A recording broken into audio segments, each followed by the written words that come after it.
I'm on the Gateshead side of the river, and you get this wonderful vista here of the town. And just over there, in fact, just down there in the quayside, there's a little hole there, and you can see that's the entrance where the Pandon burn led into the Tyne. So we've got the Lord Burn that really cleaved the city into two halves, into two hills, and the Lord Burn came down the side there, just left of the Tyne Bridge, and the Pandon Burn came out there.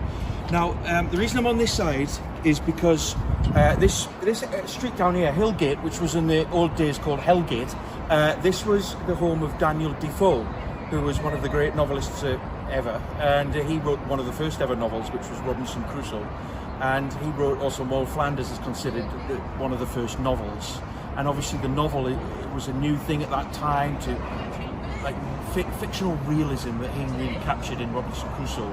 That was a new thing. And now, you know, today the novels are preferred medium for storytelling, but he really pioneered that form.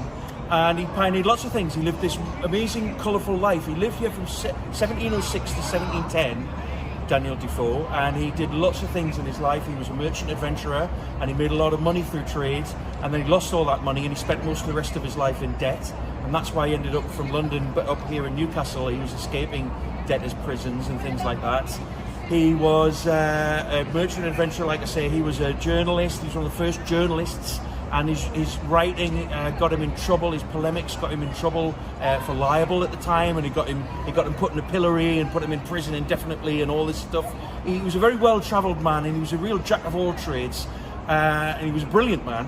And he was, what else did he do? He was a pamphleteer and a propagandist for the government, and he worked on both the Whig and the Tory side.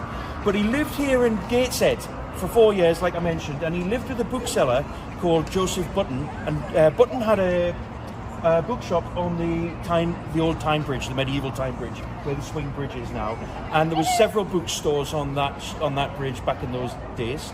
And this is when books were these kind of celebrated, rare, priceless things that people highly valued. And I think because Defoe made it so famous to Robinson Crusoe, he became famous like nationally, rather than this kind of niche political spy that he was, and propagandist and pamphleteer.